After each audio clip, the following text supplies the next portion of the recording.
وَلْتَكُن مِّنكُمْ أُمَّةٌ يَدْعُونَ إِلَى الْخَيْرِ وَيَأْمُرُونَ بِالْمَعْرُوفِ وَيَنْهَوْنَ عَنِ الْمُنكَرِ وَأُولَئِكَ هُمُ الْمُفْلِحُونَ. إن الحمد لله نحمده ونستعينه ونستغفره ونؤمن به ونتوكل عليه ونعوذ بالله من شرور أنفسنا ومن سيئات أعمالنا من يهده الله فلا مضل له ومن يضلل فلا هادي له وأشهد أن لا إله إلا الله وأشهد أن محمدًا عبده ورسوله يا أيها الذين آمنوا اتقوا الله حق تقاته ولا تموتن إلا وأنتم مسلمون يا أيها الناس اتقوا ربكم الذي خلقكم من نفس واحدة وخلق منها زوجها وبث منهما رجالا كثيرا ونساء واتقوا الله الذي تساءلون به والأرحام إن الله كان عليكم رقيبا يا أيها الذين آمنوا اتقوا الله وقولوا قولا سديدا يصلح لكم أعمالكم ويغفر لكم ذنوبكم ومن يطع الله ورسوله فقد فاز فوزا عظيما أما بعد فإن خير الحديث كتاب الله وخير الهدي هدي محمد صلى الله عليه وسلم وشر الأمور محدثاتها وكل محدثة بدعة وكل بدعة ضلالة وكل ضلالة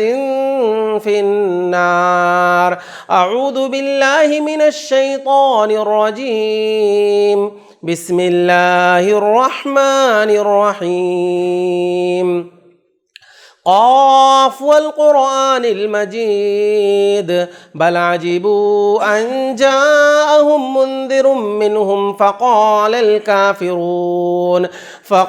الكافرون هذا شيء عجيب أإذا متنا وكنا ترابا ذلك رجع بعيد قد علمنا ما تنقص الأرض منهم وعندنا كتاب حفيظ بل كذبوا بالحق لما جاءهم فهم في أمر مريج أفلم ينظروا إلى السماء فوقهم كيف بنيناها وزيناها وما لها من فروج والأرض مددناها وألقينا فيها رواسي وأنبتنا فيها من كل زوج بهيج تبصرة وذكرى لكل عبد منيب ونزلنا من السماء ماء مباركا فأنبتنا به جنات وحب الحصيد والنخل باسقات لها طلع نضيد رزقا للعباد وأحيينا به بلدة ميتا كذلك الخروج كذبت قبلهم قوم نوح وأصحاب الرس وثمود وعاد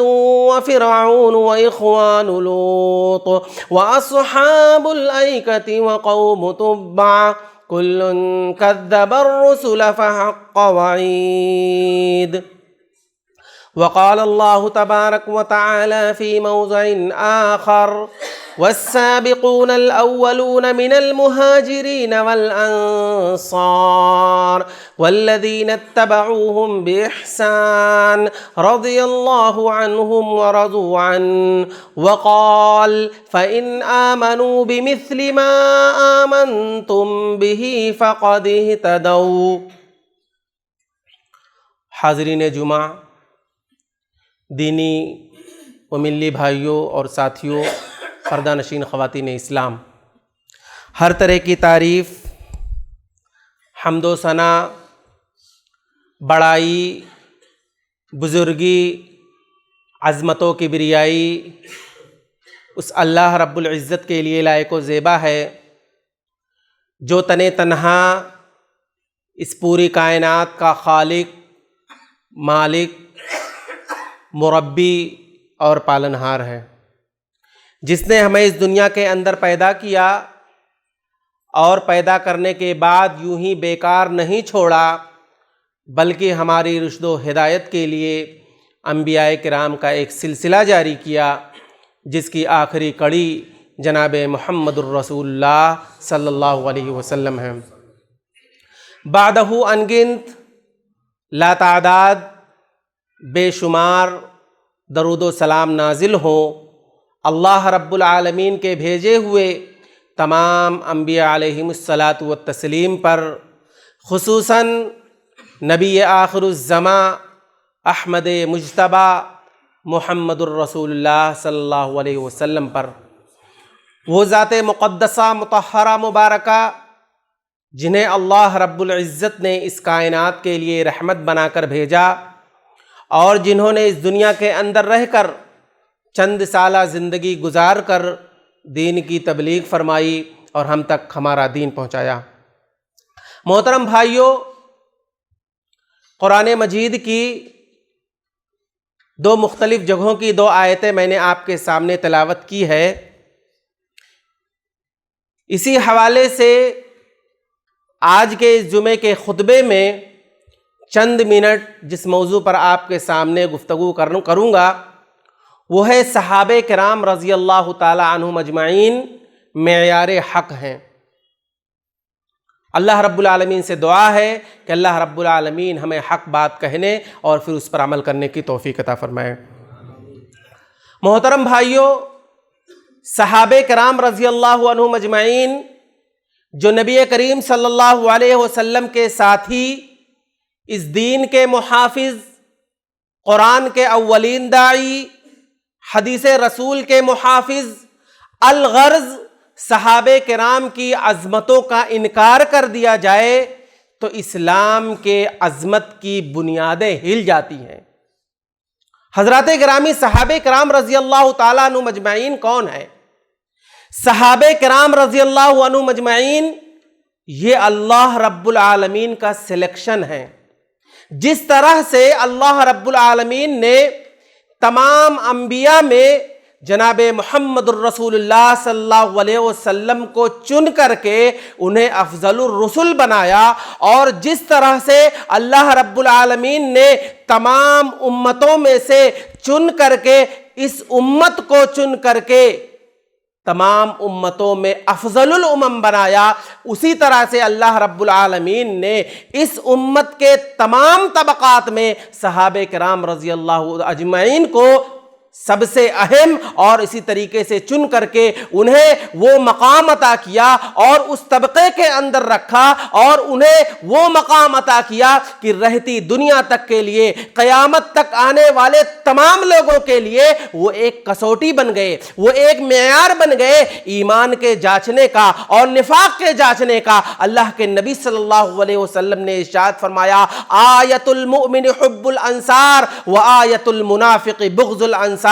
کہ جو شخص میرے انصاری صحابہ سے محبت کرے گا سمجھ جاؤ کہ وہ مومن ہے، اور جو میرے انصاری صحابہ سے بغض کرے گا، میرے انصاری صحابہ سے نفرت کرے گا، میرے انصاری صحابہ سے حسد کرے گا، اپنے سینے کے اندر کینہ اور کپٹ رکھے گا، سمجھ جاؤ کہ وہ منافق ہے۔ اللہ کے نبی صلی اللہ علیہ وسلم نے ارشاد فرمایا۔ حضرات گرامی،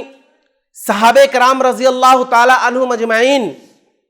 اگر ہم ان کی عظمت کی بات کریں، ان کی فضیلت کی بات کریں، تو صحابہ کرام رضی اللہ تعالی عنہم اجمعین کی عظمت ایک ایسی حقیقت ہے کہ جس کے قائل صرف نہ انسان ہے، بلکہ قائل صحابہ کرام کی عظمت وہ عظیم شے ہے کہ کائنات کے جمادات، کائنات کے نباتات، کائنات کے درخت، کائنات کے شجر، کائنات کے پتھر بھی اس بات کے قائل ہیں۔ صحابہ کرام کی عظمت جنہیں ہم بے زبان مخلوق سمجھتے ہیں کہ یہ کائنات کے درخت اور پتھر، شجر اور درخت یہ بے زبان مخلوقات ہیں، لیکن جب صحابہ کرام رضی اللہ تعالیٰ عنہم اجمعین کی عظمت کی بات کہی جائے تو انہیں بھی زبان عطا کی جاتی ہے اور وہ بھی اپنے تأثرات اور اپنے اظہار کا خیال کرتے ہیں۔ آپ دیکھیں اللہ کے نبی صلی اللہ علیہ وسلم ایک مرتبہ غزوہ احد پر اللہ کے نبی صلی اللہ علیہ وسلم تھے، آپ کے ساتھ حضرت ابوبکر صدیق رضی اللہ تعالیٰ عنہ،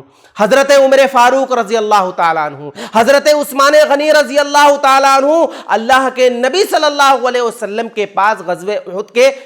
احد پہاڑ پر ہے۔ اللہ کے نبی صلی اللہ علیہ وسلم احد پہاڑ کے ماتھے پر ہیں۔ اللہ حضرت ابوبکر صدیق رضی اللہ تعالیٰ عنہ، عمر فاروق رضی اللہ تعالیٰ عنہ، عثمان غنی رضی اللہ تعالیٰ عنہ احد پہاڑ کے ماتھے پر ہیں۔ احد پہاڑ لرز اٹھا، احد پہاڑ جھوم اٹھا، احد پہاڑ حرکت کرنے لگا۔ اللہ کے نبی صلی اللہ علیہ وسلم اپنے پیر کو احد پہاڑ پر رکھ کر کے آپ نے زور سے مارا اور کہا اثبت احد فانما علیک نبی و صدیق و شہیدان، کہ اے احد پہاڑ ٹھہر جا، اے احد پہاڑ رک جا، تھم جا، تیرے اوپر ایک نبی اور ایک صدیق اور 2 شہید ہیں۔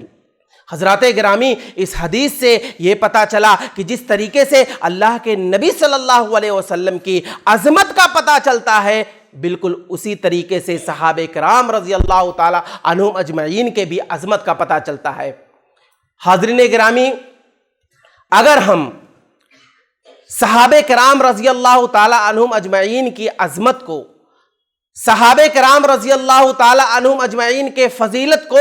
اگر ہم ایک ایک صحابی کے بارے میں دیکھیں، ایک ایک صحابی کے بارے میں اگر ہم پڑھنا شروع کر دیں تو اس کے لیے بہت سارے وقت کی ضرورت ہے۔ اگر ہم جاننا چاہتے ہیں ایک ایک صحابی کا کیا مقام ہے، ایک ایک صحابی کا کیا مقام و مرتبہ ہے، تو ہمیں اللہ کے نبی صلی اللہ علیہ وسلم کے صحابہ کے سیرت پڑھنے کی ضرورت ہے۔ حضرت ابوبکر صدیق رضی اللہ تعالیٰ عنہ، جن کے بارے میں کہا گیا کہ افضل الصحابہ بعد الانبیاء ابوبکر صدیق رضی اللہ تعالیٰ عنہ، کہ اس روئے زمین پر انبیاء کے بعد اگر کسی کا مقام و مرتبہ ہے تو وہ حضرت ابوبکر صدیق رضی اللہ تعالیٰ عنہ ہے۔ اور اگر ہم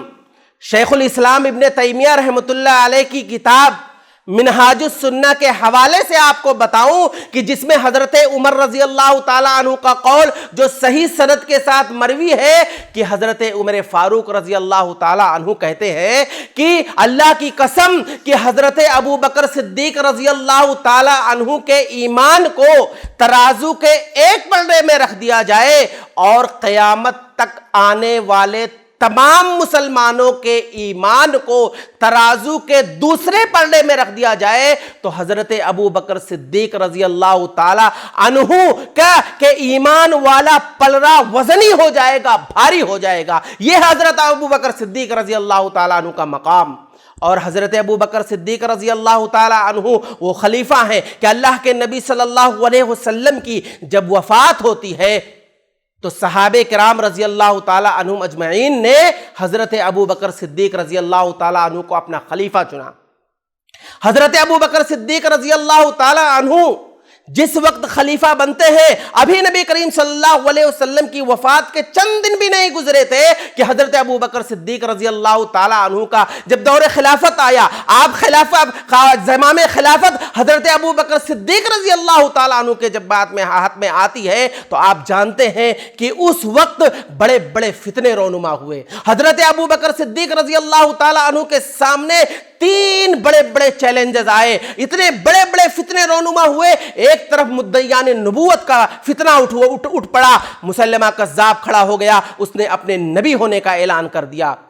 اسود انسی کھڑا ہو گیا، اس نے اپنے نبی ہونے کا اعلان کر دیا۔ سجاہ نامی عورت کھڑی ہو گئی، اس نے اپنے نبی ہونے کا اعلان کر دیا۔ تو دوسری طرف عرب سے ارتداد کی خبریں آنا شروع ہو گئی کہ فلاں قبیلہ اسلام سے مرتد ہو گیا، فلاں قبیلہ یہ اسلام سے پھر گیا ہے۔ اور تیسرا فتنہ جو مسلمانوں کے درمیان اٹھا تھا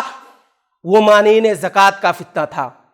کچھ لوگوں نے زکوٰۃ دینے سے انکار کر دیا اور یہ کہہ دیا کہ ہم مسلمان ہیں، ہم نماز تو پڑھتے ہیں اور اسی طریقے سے ہم توحید کے بھی قائل ہیں، لیکن ہم زکوٰۃ نہیں دیں گے۔ زکوٰۃ دینے سے انہوں نے انکار کر دیا۔ صحابہ کرام رضی اللہ تعالی عنہم اجمعین پریشان ہیں اور انہوں نے اپنے آپس میں ایک مشورہ کیا کہ اس وقت یہ مانعین زکوٰۃ جو ہیں، جو زکوٰۃ دینے سے انکار کر رہے ہیں، انہیں اس وقت برداشت کر لیا جائے، انہیں اس وقت برداشت کر لیا جائے، اور اس کے علاوہ جو دو اور بڑے فتنے رونما ہوئے ہیں، سب سے پہلے ان کا مقابلہ کیا جائے۔ مصلحت یہی کہہ رہا ہے، مصلحت کا تقاضا یہی ہے کہ مانعین زکوٰۃ کو ابھی ہم برداشت کر لیتے ہیں۔ اپنے آپس میں مشورہ کر رہے تھے، اور حضرت ابو بکر صدیق رضی اللہ تعالیٰ عنہ کا موقف کچھ اور تھا۔ حضرت ابو بکر صدیق رضی اللہ تعالیٰ عنہ نے یہ تہیہ کر لیا تھا کہ میں اپنے دور خلافت کے اندر ان تینوں فتنوں کا خاتمہ ایک ساتھ کروں گا۔ اللہ کے نبی صلی اللہ علیہ وسلم کی وفات کے بعد جو فتنے رونما ہو رہے تھے، اللہ کے نبی صلی اللہ علیہ وسلم کی وفات ہو گئی تھی اور یہ سارے فتنے اس وقت نہیں اٹھے تھے، بعد میں یہ سب شروع ہوئے۔ حضرت عمر فاروق رضی اللہ تعالی عنہ کو دیگر صحابہ کرام نے بلایا اور کہا کہ آپ جا کر کے حضرت ابو بکر سے بات کریے، آپ جا کر کے ان سے بات کریے اور انہیں سمجھائیے، مصلحت یہی کہہ رہا ہے، ایسے موقع پر ہمیں مانعین زکوٰۃ کو برداشت کر لینا چاہیے۔ حضرت عمر فاروق رضی اللہ تعالی عنہ صحابہ کرام کے مشورے کے بعد ابو بکر صدیق رضی اللہ تعالی عنہ کے پاس جاتے ہیں۔ ابو بکر صدیق رضی اللہ تعالی عنہ کے پاس جا کر کے جب ان سے گفتگو کرنا شروع کرتے ہیں اور ان سے وہ ساری باتیں جو صحابہ کرام نے انہیں کہہ کر بھیجا تھا وہ گفتگو کرنا شروع کرتے ہیں، حضرت ابو بکر صدیق رضی اللہ تعالی عنہ نے حضرت عمر فاروق کو وہ جواب دیتے ہیں کہ جو موقف حضرت عمر فاروق رضی اللہ تعالی عنہ صحابہ کرام کو لے کر آئے تھے، حضرت ابو بکر رضی اللہ تعالی عنہ کے گفتگو سن کر کے ان کے موقف کے قائل ہو گئے۔ حضرت ابو بکر رضی اللہ تعالی عنہ نے ایسے موقع پر وہ جواب دیا، انہوں نے وہ جواب دیا، کہا اینقص الدین وانا حی، کیا دین کے اندر کمی کی جائے گی اور ابھی میں زندہ ہوں؟ واللہ لأقاتلن من فرق بین الصلاۃ والزکاۃ، اللہ کی قسم ایسے لوگوں سے میں لڑوں گا، ایسے لوگوں سے میں جہاد کروں گا جو لوگ نماز اور زکوٰۃ کے سلسلے میں فرق پیدا کرتے ہیں۔ اور اس وقت حضرت ابو بکر صدیق رضی اللہ تعالیٰ عنہ نے اعلان کیا، کہا ابو بکر کے جیتے جی اس دین کے اندر کوئی کمی نہیں آ سکتی ہے، اور دین کی جو شکل نبی کریم صلی اللہ علیہ وسلم کے دور میں تھی میں اس شکل کو اپنے اس دور خلافت میں باقی رکھوں گا۔ اور آپ دیکھیں کہ 2 سال کی قلیل مدت کے اندر حضرت ابو بکر صدیق رضی اللہ تعالی عنہ نے اپنے ایمان اور اپنے توکل کے ذریعے سے انہوں نے ان تینوں فتنوں کا خاتمہ کر دیا۔ اور اگر ہم حضرت عمر فاروق رضی اللہ تعالیٰ عنہ کی بات کریں، حضرت عمر فاروق رضی اللہ تعالیٰ عنہ جن کے بارے میں اللہ کے نبی صلی اللہ علیہ وسلم نے کہا تھا کہ لو کان نبی بعدی لکان عمر، کہ میرے بعد اگر نبوت کا سلسلہ جاری و ساری رہتا، میرے بعد اگر کوئی اس دنیا کے اندر نبی بنایا جاتا، نبی بنتا، نبوت کا تاج اگر کسی کے سر پر رکھا جاتا تو وہ حضرت عمر فاروق رضی اللہ عنہ ہوتے۔ لیکن چونکہ نبوت کا سلسلہ ختم ہو چکا ہے، اور آپ لوگ یہ بات یاد رکھیں کہ جس طرح سے پچھلی امتوں میں الہامی شخصیتیں پائی جاتی تھیں جن پر الہام ہوتا تھا، تو اس امت میں الہامی شخص حضرت عمر فاروق رضی اللہ تعالیٰ عنہ ہے۔ اور آپ جانتے ہیں کہ حضرت عمر فاروق رضی اللہ تعالیٰ عنہ یہ وہ شخصیت ہیں کہ جن کے مشورے پر قرآن کریم کی آیت کریمہ کا نزول ہوتا تھا۔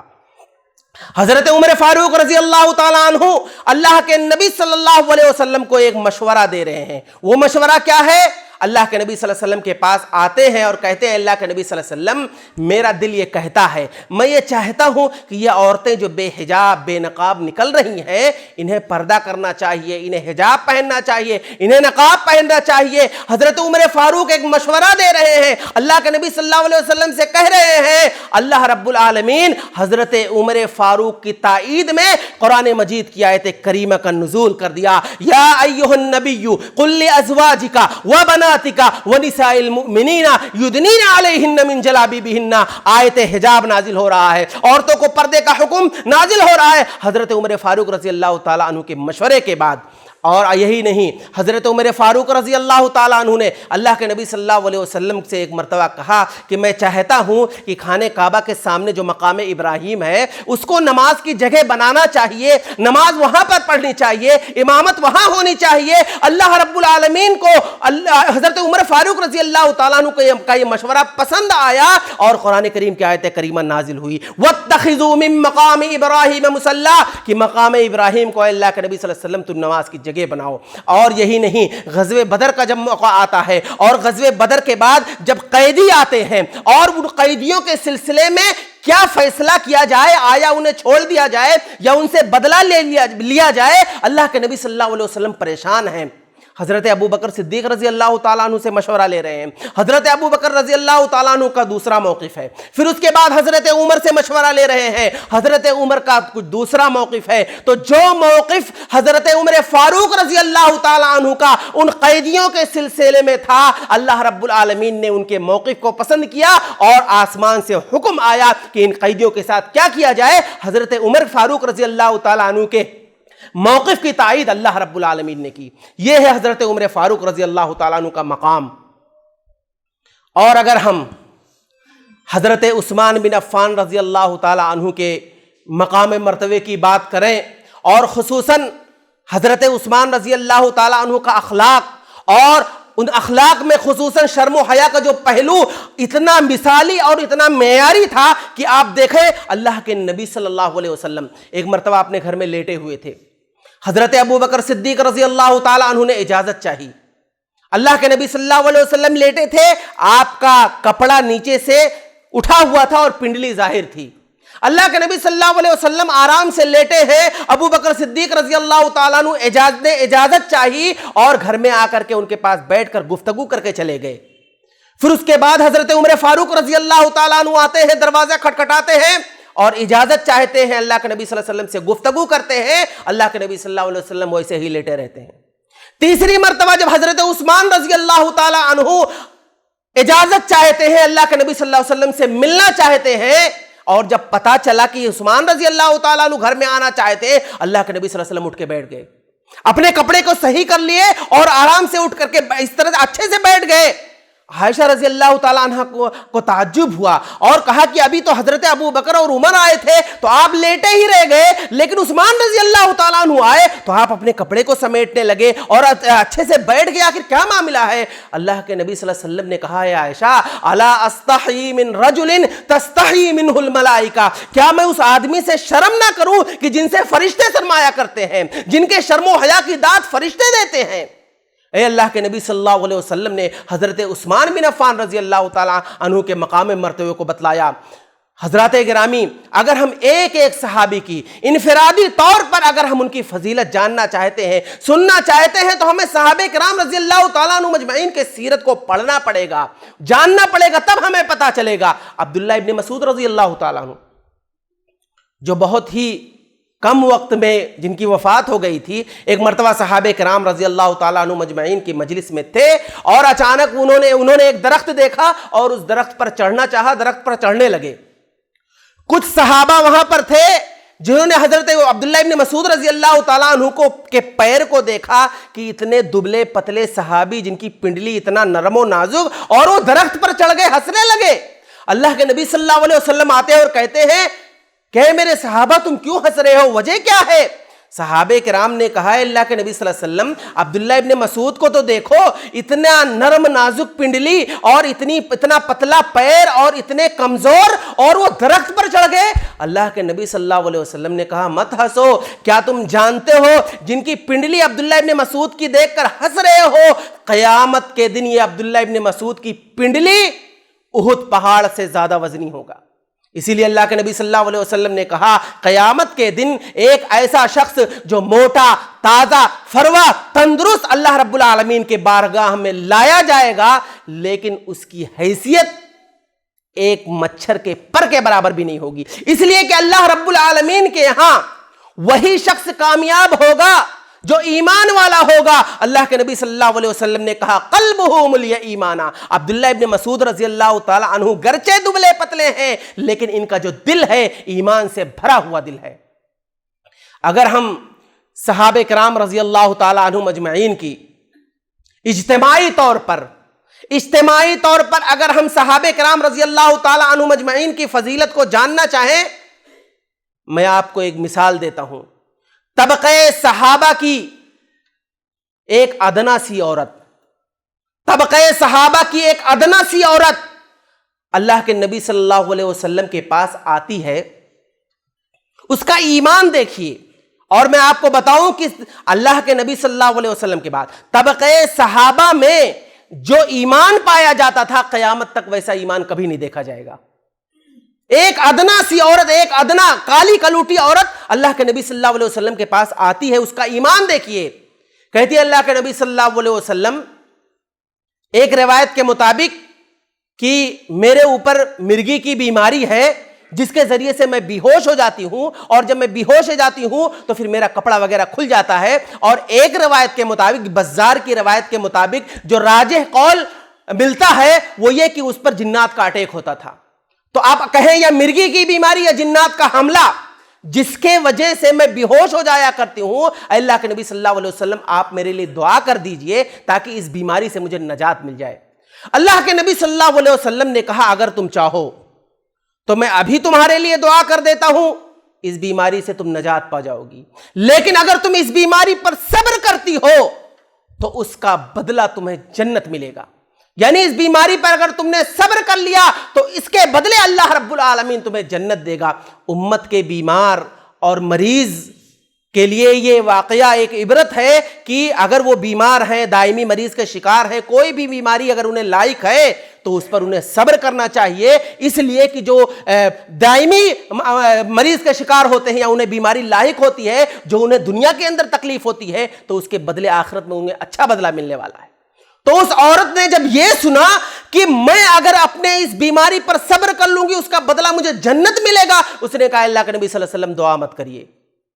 میرے لیے دعا مت کریے، میں جنت چاہتی ہوں، اس بیماری پر میں صبر کروں گی۔ اس کے بعد اس نے کہا کہ اللہ کے نبی صلی اللہ علیہ وسلم صرف اتنا دعا کر دیجئے کہ جب میں بے ہوش ہو کر کے گرتی ہوں تو میرا کپڑا اٹھ جاتا ہے، کھل جاتا ہے، تو اتنی دعا کریے کہ میں اگر بے ہوش ہو جاؤں تو پھر مطلب میرا کپڑا نہ کھلے۔ یعنی شرم و حیا، خواتین کو اس سے عبرت حاصل کرنے کی ضرورت ہے کہ وہ ایک ادنا سی خاتون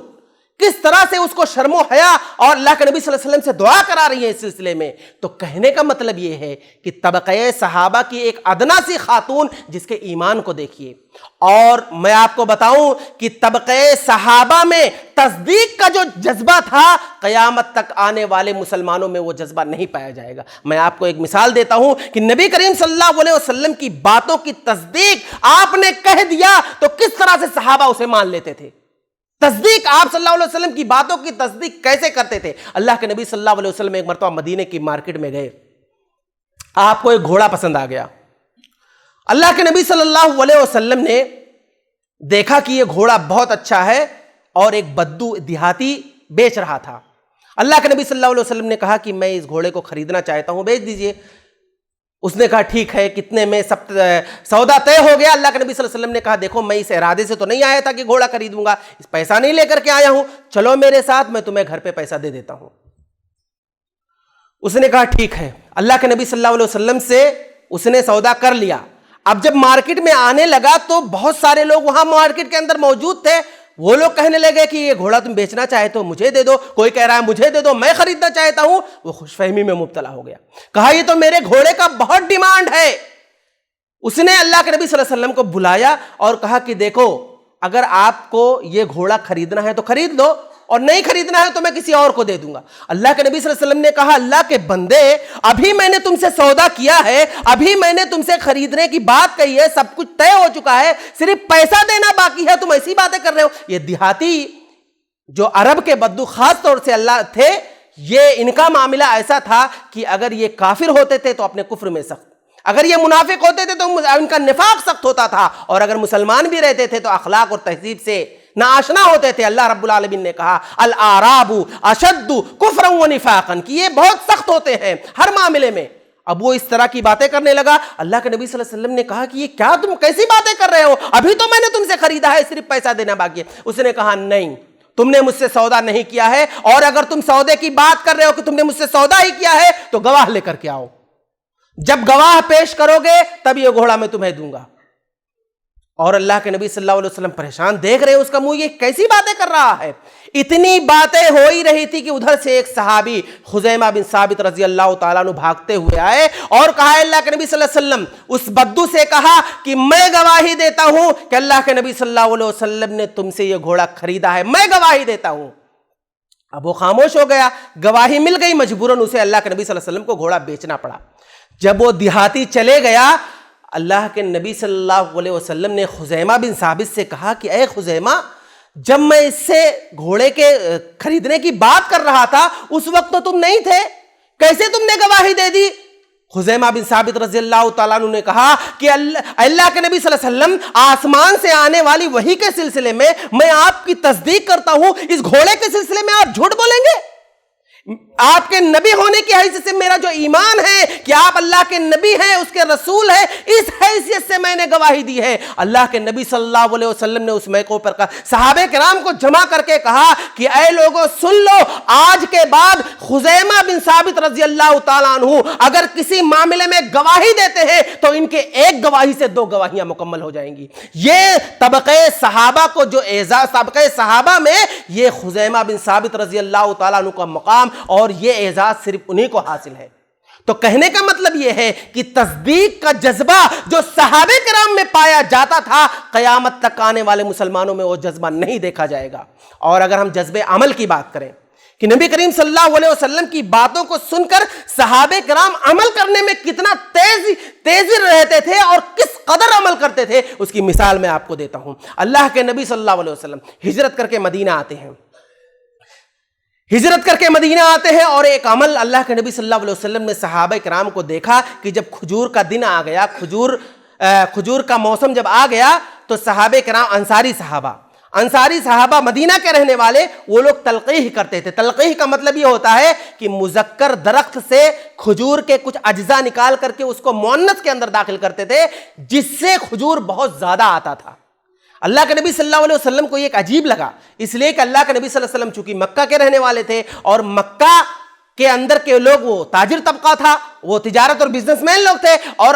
مدینہ کے جو صحابہ تھے وہ کسان تھے، وہ زراعت پیشہ تھے، وہ کھیتیاں وغیرہ کرتے تھے۔ اور اللہ کے نبی صلی اللہ علیہ وسلم چونکہ مکہ کے تھے، جب وہ مدینہ آئے اللہ کے نبی صلی اللہ علیہ وسلم کو عجیب لگا۔ آپ صلی اللہ علیہ وسلم نے کہا لو لم تفعلوا لکان خیرا، کہ یہ جو تم تلقیح کرتے ہو، مذکر درخت سے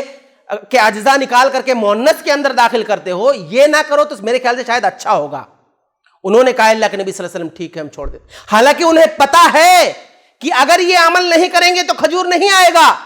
فوراً مان گئے اور اس عمل کو چھوڑ دیا۔ اس کے بعد جب کھجور آیا تو کھجور آیا ہی نہیں، تھوڑا بہت آیا۔ اس کے بعد اللہ کے نبی صلی اللہ علیہ وسلم کے پاس آتے ہیں اور کہتے ہیں اللہ کے نبی صلی اللہ علیہ وسلم، یہ تلقیح والا عمل جو ہم لوگ کرتے آئے تھے، آپ نے ہمیں منع کر دیا، ہم مان گئے، آپ نے جیسے کہا ہم ویسے رک گئے، لیکن کھجور تو آیا ہی نہیں، کھجور تو اس سال آیا ہی نہیں۔ اللہ کے نبی صلی اللہ علیہ وسلم نے کہا کہ دیکھو میں بھی تمہاری طرح ایک انسان ہوں، کھیتی کے سلسلے میں، زراعت کے سلسلے میں تم ہم سے زیادہ معلومات رکھتے ہو، میں تو مکہ سے آیا ہوں، تو دنیا کے سلسلے میں اگر میں تمہیں کوئی دنیاوی مشورہ دوں تو تمہاری مرضی، تم چاہو مانو یا نہ مانو، لیکن دین کے سلسلے میں جو بھی بات میں تمہیں بتاؤں گا وہ تمہیں ماننا پڑے گا۔ کہنے کا مطلب یہ ہے، اس واقعے میں غور طلب پہلو یہ ہے کہ اللہ کے نبی صلی اللہ علیہ وسلم نے تلقیح سے منع کیا، اور صحابہ کرام جانتے تھے کہ اگر تلقیح سے رک جائیں گے تو کھجور نہیں آئے گا، لیکن اس کے باوجود نبی کریم صلی اللہ علیہ وسلم کی باتوں پر فوراً عمل پیرا ہو گئے۔ تو یہ صحابہ کرام رضی اللہ تعالی عنہم اجمعین کے اندر جذبہ عمل جو اس طبقے میں تھا، قیامت تک آنے والے مسلمانوں میں وہ عمل نہیں دیکھا جائے گا۔ اور اگر میں صحابہ کرام رضی اللہ تعالی عنہم اجمعین کی بات کروں تو صحابہ کرام رضی اللہ تعالی عنہم اجمعین اس طبقے میں جتنے مفسر، جتنے محدث، جتنے فقہا، جتنے ادبا اس طبقے میں پائے جاتے تھے، قیامت تک نہ اتنے ویسا مفسر ملے گا، نہ ویسا محدث ملے گا جو اس طبقے میں پایا جاتا تھا۔ اللہ کے نبی صلی اللہ علیہ وسلم نے ایک مرتبہ صحابہ کرام کی مجلس میں ایک سوال کیے، اور وہ سوال کیا تھا؟ اللہ کے نبی صلی اللہ علیہ وسلم نے تمام صحابہ سے کہا کہ میں ایک سوال پوچھنا چاہتا ہوں، اور وہ سوال یہ ہے کہ آپ لوگ بتائیں کہ قرآن مجید کی سب سے عظیم آیت کون سی ہے؟ یہ کتنا مشکل سوال ہے۔ اگر آپ دیکھیں تو قرآن مجید کے اندر 6000 سے زائد آیتیں ہیں، اور 6000 آیتوں میں سے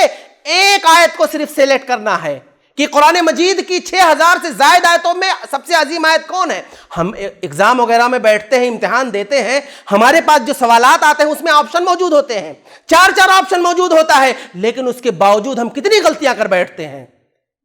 اللہ کے نبی صلی اللہ علیہ وسلم مجلس میں سوال کر رہے ہیں کہ بتاؤ قرآن مجید کی سب سے عظیم آیت کون سی ہے.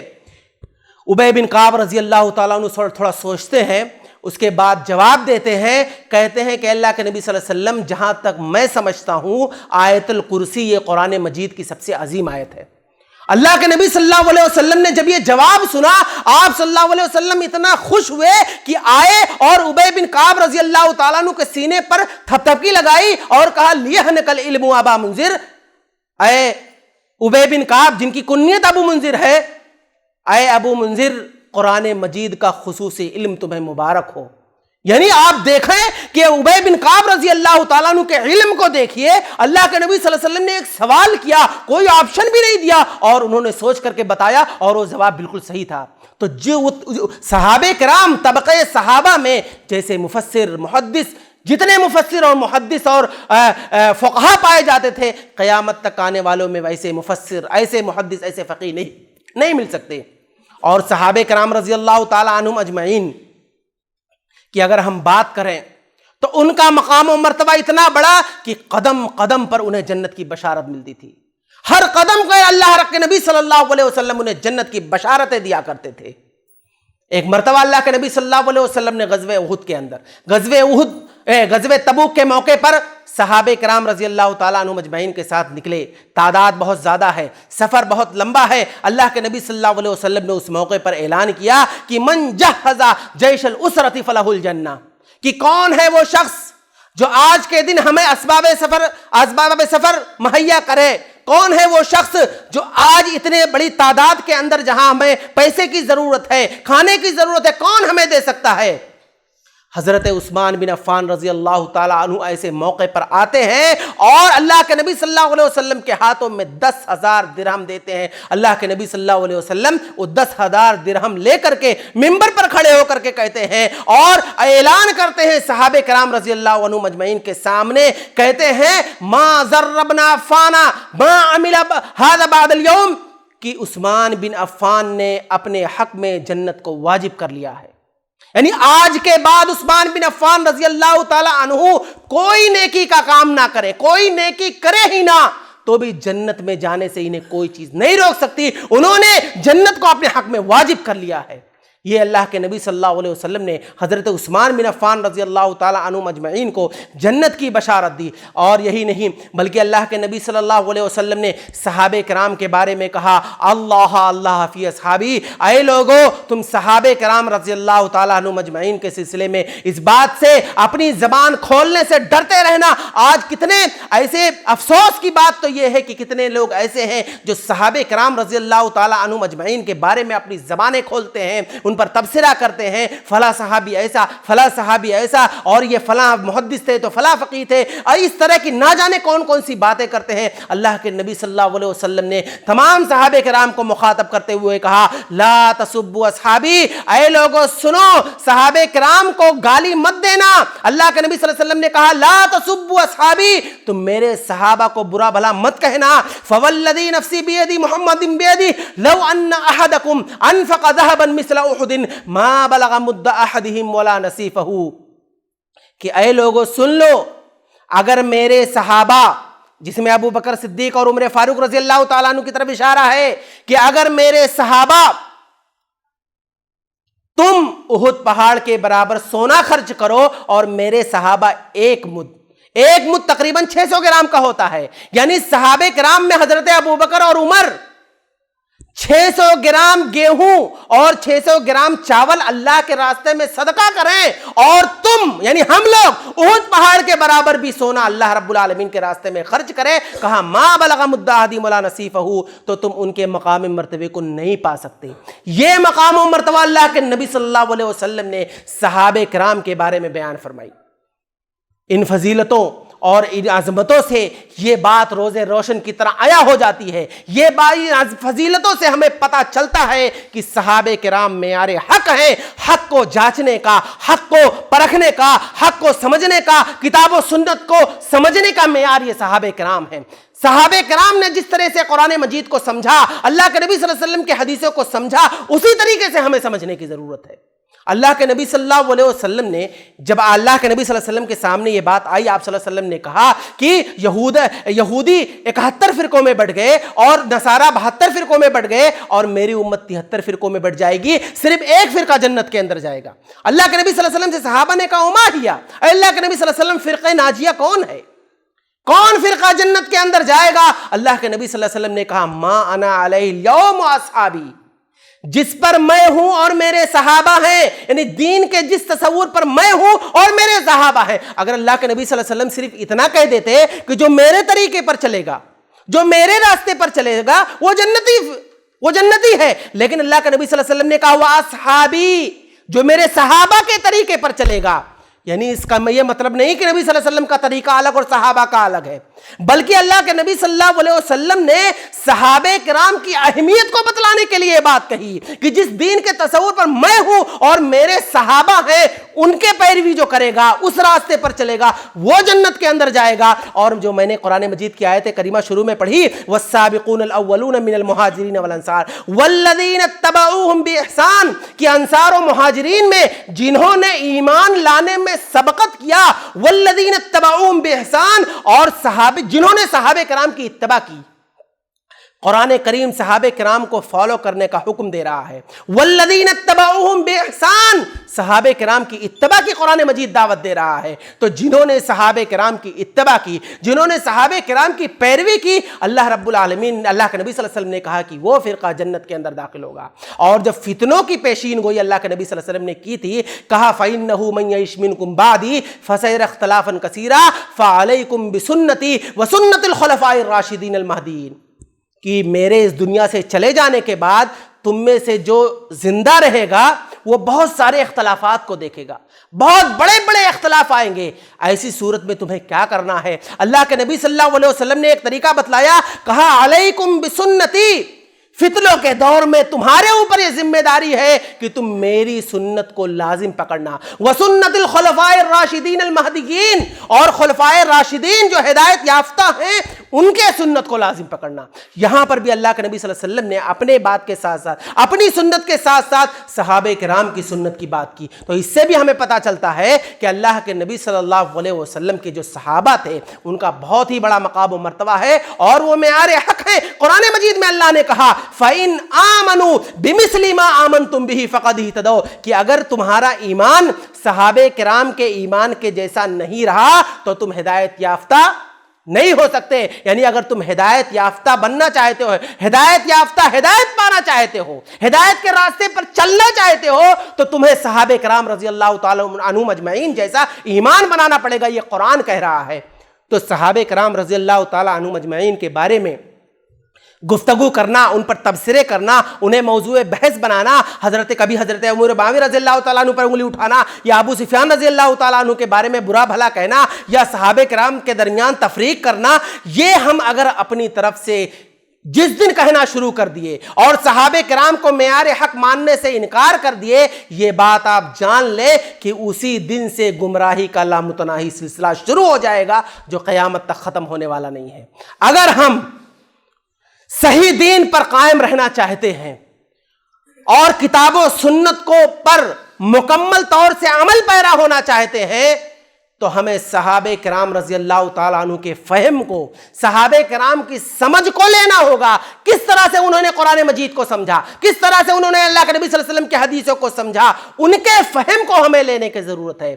جب ہم ان کے فہم کو لیں گے اور ان کے سمجھ کو لیں گے، اس کا مطلب یہ ہے کہ ہم قرآن و حدیث کے اور اسی طریقے سے اللہ اور اس کے صحیح راستے پر عمل ہیں۔ لیکن صحابہ کرام کو اگر ہم سائیڈ میں کر دیے اور یہ سوچ لیے کہ ہم ڈائریکٹ قرآن کو سمجھ لیں گے، ڈائریکٹ حدیث کو سمجھ لیں گے، تو ہمارے لیے گمراہی ہے۔ اس لیے ہمیں اس چیز سے بچنا چاہیے اور یہی منہج سلف ہے۔ سلف کا منہج یہی ہے کہ قرآن کو اور سنت کو اللہ کے نبی صلی اللہ علیہ وسلم کی حدیثوں کو صحابہ کے فہم کے مطابق سمجھنا، اسی میں ہمارے لیے ہدایت ہے اور اس کے علاوہ میں گمراہی ہے۔ اللہ رب العالمین سے دعا ہے کہ اللہ رب العالمین ہم تمام لوگوں کو قرآن مجید اور اللہ کے نبی صلی اللہ علیہ وسلم کی حدیثوں کو ایسے ہی سمجھنے کی توفیق عطا فرمائے جس طرح سے صحابہ کرام رضی اللہ تعالیٰ عنہم اجمعین سمجھا کرتے تھے۔ اللہ کے نبی صلی اللہ علیہ وسلم کے راستے پر جس طرح سے صحابہ نے چلا، اللہ رب العالمین تو ہمیں اس بات کی توفیق دے کہ ہم بھی اللہ کے نبی صلی اللہ علیہ وسلم کے بتائے ہوئے راستے پر صحابہ کرام کو فالو کرتے ہوئے اسی طریقے پر پہنچے۔ اللہ رب العالمین سے دعا ہے کہ اللہ رب العالمین جب تک ہمیں اس دنیا کے اندر زندہ رکھ، ایمان اور اسلام پر زندہ رکھ، اور ہمارا خاتمہ ہو تو ایمان بالخیر پر ہو۔ وآخر دعوانا ان الحمد للہ رب العالمین۔